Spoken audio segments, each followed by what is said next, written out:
మహాభారతం అనుశాసన పర్వంలో చెప్పాడు. పార్వతి నేనేం వృత్తిని చేతకాని వాడనై ఉండలేదు.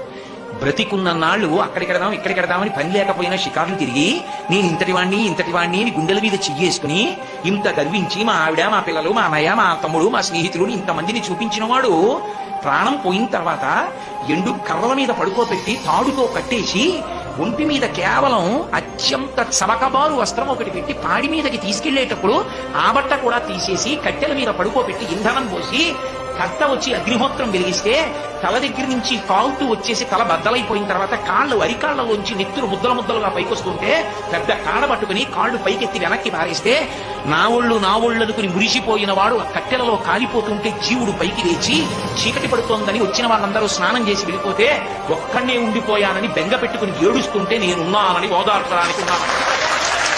నేను లేకపోతే చచ్చిన వాడు చస్తాడు పార్వతి అందుకున్నానన్నాడు. అది ఆయన ఔదార్యం.